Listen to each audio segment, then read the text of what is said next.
লেবাননের দক্ষিণাঞ্চলে ইরান সমর্থিত সশস্ত্র গোষ্ঠী হিজবুল্লাহর অবস্থান লক্ষ্য করে ব্যাপক বিমান হামলা চালিয়েছে ইসরায়েল। হামলা থেকে বাঁচতে হাজার হাজার মানুষ দক্ষিণ লেবানন ছেড়ে পালিয়ে দেশটির উত্তরের দিকে যাচ্ছে।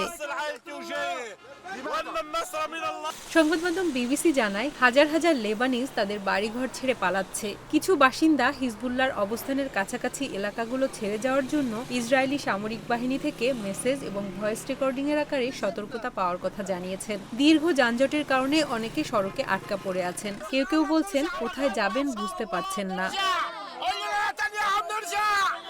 স্থানীয় সময় গতকাল সোমবার লেবাননের স্বাস্থ্য মন্ত্রণালয় জানিয়েছে, ইসরায়েলি হামলায় প্রাণ গেছে প্রায় ৫০০ মানুষের। এছাড়া আহত হয়েছেন ১৫০০-এর বেশি মানুষ।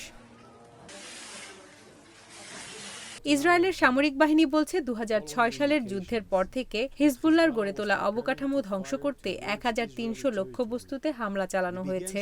ইসরায়েলের উত্তরাঞ্চলে শতাধিক রকেট নিক্ষেপের একদিন পর এই বিমান হামলা চালানো হলো। এর আগে শুক্রবার বৈরুতের উপকণ্ঠে ইসরায়েলি বিমান হামলায় হিজবুল্লাহর এক শীর্ষ সামরিক কমান্ডার সহ বেশ কয়েকজন সদস্য নিহত হয়। এর জবাবে রকেট হামলা চালায় হিজবুল্লাহ।